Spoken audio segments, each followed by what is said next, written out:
Hey guys, Dave from Nerdarchy, for nerds by nerds, hang out with this nerd. Nerdarchy is Ted. And today we're going to go over the 5 questions to build a better backstory in your D&D game.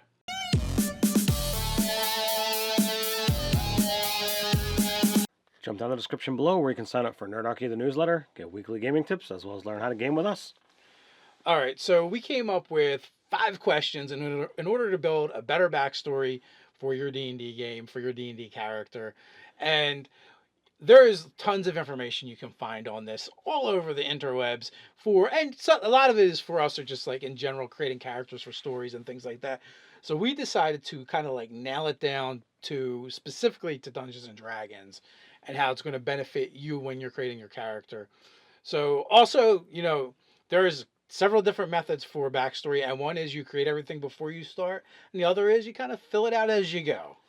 Exactly. I've gone in both directions. I think it's much easier to figure out what the character is mechanically and then make a story. But I've seen other people, go the other direction.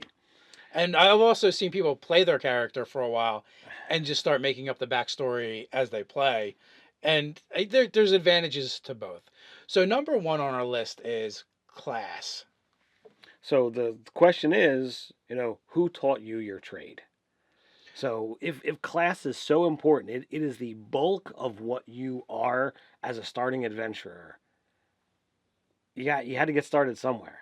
Well, in D&D specifically, it's the bulk of what you are, who you are throughout your whole entire career in the game, in the campaign. So yes, who taught you your trade or your craft? Was it individual, like a tutor, or a mentor, or an apprenticeship, or did you belong to an organization like a guild or a college, for like if you're a bard or a wizard or something along those lines? Is it something in your family that's been handed down from generation to generation, or did you just kind of stumble upon what you're doing and you're like figuring it out as you go? Are you a cleric, a warlock, or a sorcerer where it's just like, yeah, I kind of got these powers. I'm just cool like that. It just happened. It just happened. So like these things are going to, kind of catapult you into the basis of what you are. And it's not in any way, shape, or form the origination of your character, but it's, I think, going to be a big telling. If you're lawful good, but we're trained by somebody who's neutral or evil, like what kind of challenges, what kind of issues did that cause in your training?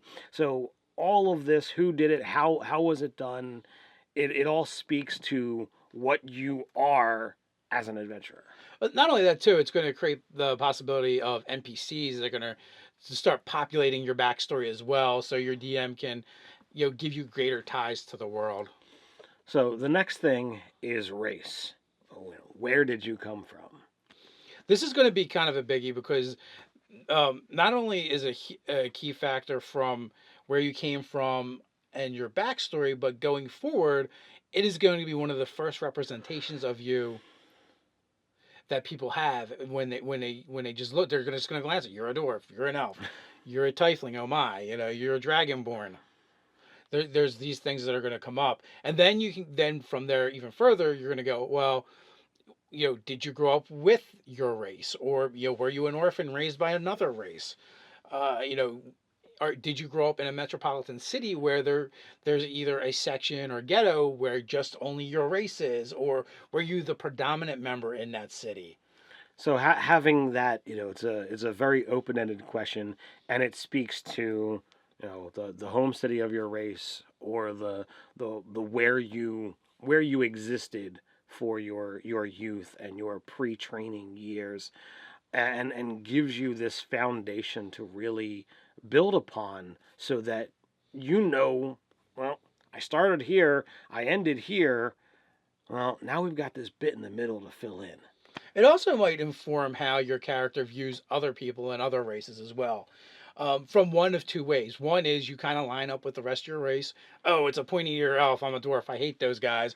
Or you're playing against type and you're like, I'm a dwarf. I'm a real dwarf, but man, I'm fascinated by elves and the things they do, and maybe you're even a little bit of a fanboy for the pointy ears. So you can use this to mix things up, or double down on that trope. So the next thing we have is alignment, and alignment is a big sketchy section that I know a lot of people really hate, but it's very important to the system of D&D, and it's a good basis for the archetypes that we have as heroes to go off and do these wondrous quests that D&D is all about. Alignment can be a little ambiguous, and some people don't like restraining themselves to having a certain ethos that their character follows, and they just want to do whatever. And when you if you really look at the alignment system, it's not designed for that. It's designed to say, my character, this is my character's worldviews. This is how he feels about society. This is how he feels about morality, and this is a good place to define your character. If he's a warlock, cleric, or well, not cleric, if he's a warlock or cleric, you know these powers that were thrust upon him, is he going to use them for good or ill now? And maybe if it's the case of the powers are thrust upon him and he didn't really have a choice, maybe he uses them against the type that you would expect from their patron or their deity. So you can use alignment to guide your character and guide how he would interact and react to NPCs and situations from his past and his backstory, as well as moving forward when he interacts with other people as well. And also, you can also use this backstory element to say you started off one way, but you're on this arc to go someplace else, whether it's good to evil or evil to good.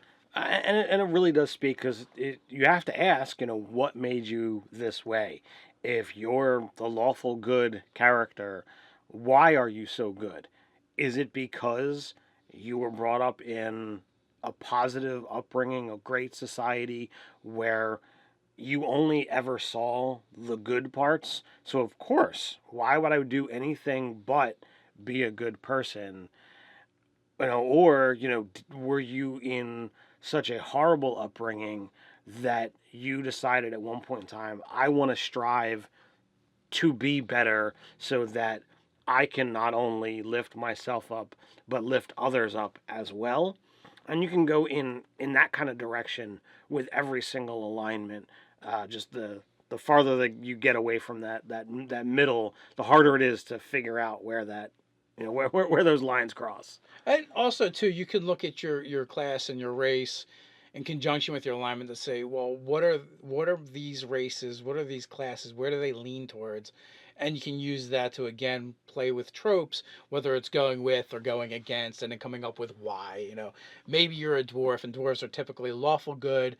They believe in rigid, structured societies. They like to be organized. But you know what? Maybe you're the rebel of dwarves, and you want to cast off those shackles, and you've lived your whole life this way. But so much so you've actually rebelled and gone so far the other way. You're actually chaotic in nature. So you can just play with these different things, or maybe you're an elf and you grew up amongst dwarves, and elves tend to be towards like chaotic good, and be more free form in the way they live and experience things. But because you grew up with dwarves, you basically are more orderly and lawful now. So you had touched on, a character arc in regards to alignment, starting one place at the start of the game and wanting to plan an adventure to go in one direction. And alignment shifts aren't a common thing. So that's something you want to work with your GM when you're actually going to do that. I actually had a character that I played in a game years ago where I started off neutral. The plan was to become evil, so there had to be some temptation, something that happened to my character to push me in that direction. And that GM worked with me and allowed these things to happen and come out throughout the game. And you know it was a fun arc to actually play and to go in that direction. But so if you're thinking about alignment shifts, it's something you should really work with your DM because they should be a big deal. Right, and it'll make the transition much more smoother if you both are in on it. Right. So whether you're trying to go from hero to fallen hero, or they're going for a hero redemption story, either way, it makes for a fun arc for your character. But it's got to start somewhere. So alignment, backstory. That's where we would start that at. So a lot of people play within fifth edition with the basic stat array, and stats are just as telling on a character as anything else. So yeah, we can get into the good stuff, but the real telling point is going to be why is your dump stat so bad? What is it that about that your 8 is going to be telling about your character? Not this creates places for you to role play. It affects how your character is going to interact with the world around them, whether it's in combat, whether it's using skills and proficiencies. It's just going to come up, and you can use it as a tool. You can also say when you're looking at your backstory, going, well, why is he like that? Why do you have an 8 dex? Do you have a bum knee? Are you just big and clumsy? Why do you have an 8 strength? Were you stricken with an illness when you were young and you never quite recovered? You never grew the muscle mass, or maybe you have a 8 constitution and you're sickly. These tell a lot. I play a character in the Saver Dice game, Jogo the Giant, and he's got his dump stat as intelligence. He was raised on the street, and part of his backstory is he grew up as a feral child, so he was never educated, and those parts of his brain just didn't develop. He's more in tune with his senses and feeling his way through life than thinking about things. And my character in your game, he's got an 8 strength, and he's very very smart, very studious. So I was like, well, what is someone likely to do if they're sitting and reading books, and that's their pastime, that's their hobby? Well, a lot of times people are always depicting their characters, or frequently depicting characters, as these robust picture of health characters. So I'm like, well, what if I made a Friar Tuck like character, the overweight, the obese? So his you know character flaw is he likes to read, and while reading, he likes to eat. So he's overweight. Of course, he's not going to have a whole lot of strength because he's moving around mass that he hasn't actually trained to do anything with. He wants to just sit. So, yeah. Yeah, I have a character in one of my games that they're playing a tiefling paladin, and their backstory is they actually started off as a gnome and they were reincarnated into a tiefling. So they're used to being a gnome and being small and nimble. They're not used to being so big and having a tail, and it's made them clumsy, and that's why they have an 8 dex. So you can have a lot of fun with your stat and really define that moment throughout your life that led up to this point. Why it's like that. So, our last thing that we're going to touch on is, amusing background. So, in fifth edition, you have a background choice, and that's going to be telling of what your character is. So, we ask the question of how is that background going to affect your everyday choice? Right. If your background was a profession like soldier, sailor, guild artisan, right? The question is, well, why are you an adventurer now? How come you no longer pursue that? Or if you have one of these backgrounds that are kind of like, they you're born into them, or they kind of happen to you, like maybe urchin or noble. How has that affected your character? How has that affected your character's outlook on life? If you're a noble, are you very charitable and you want to help a lot of other people, or do you see peasants and you turn and walk away because you don't want to be near smelly peasants? So, the urchin gives you, like, all right, you've got a leg up. It's an easy way to get out of that life because you literally had nothing. As the noble, you're kind of taking a step down and going out and doing something. So, are you rebelling against your parents? Are you hunted? Like, is something going on? Is there a rival noble house and they're trying to do your family in? So all of these things kind of point you in that direction when you've got a trade, be it a guild artisan, entertainer, that kind of stuff. Is there a rival? Are you trying to outdo someone? Are you trying to go and explore to find ways to become better at that? And adventuring is just how you're getting there, and you really just want to do your thing. It just happened. It just kind of happened. Or even an example of the noble, like, is it that you want your own legacy, so you're going out to create it? So there's a lot of different ways that you can that these things can affect you. There's also things like folklore, or folk hero, and hermit. Both of those specifically say something has happened in your life. You found something. You overcame something. There's a pivotal moment in your life tied right directly to your background. So that should be something that you include in your backstory. So with the hermit, like, you've spent years, in isolation. How are you going to deal with crowds? How are you going to deal with large groups of people? Maybe traveling with a group of 3 to 5 others, not so bad. But when you get to town, do you feel like the shakes? Do you have issues stepping foot into large areas? If you're a folk hero, do you walk through the town where people love you and you just soak in the glory? Or do you run from it because it's like, oh God, I don't want to go through this again? There's so many different ways, and like with the hermit, you've discovered a secret of some sort. What does that mean? Could it be something larger in the campaign? So there's a lot of fun things you can do with this stuff, and this stuff gives fodder to your DM. And there's different styles of doing a backstory. Now, if you are a person that likes to write really long, in-depth backstories, that's fine, but write it for yourself and because you enjoy it, not because you expect a bunch of people to read it.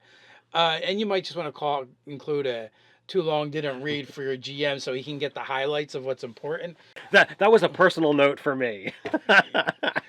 And on the flip side of that, you can literally write the too long didn't read as your backstory. There's no reason why it has to be 15 pages. You can do it in a couple sentences or a paragraph or two. Whatever style suits your gaming preferences is perfectly fine. Also, there is the person who comes up with a bare minimum background and wants to flush it out as you play, or maybe they want to create it as you play. Maybe they just enjoy, you're with your party and you're role playing with the other players at the table, and through that it comes out that you're a folk hero, but you never really talked about the event, and that's when you want it to come out. So certain things like that you might want to discuss with your DM, because things like folk hero, that really is a defining moment in that character's life. So your DM may not want it sprung on him or her right away. Like, oh, you're walking into this town and it's, oh well, this is where I'm the hero. What? Yeah. This was supposed to be a place you guys had never been. I wanted to do this.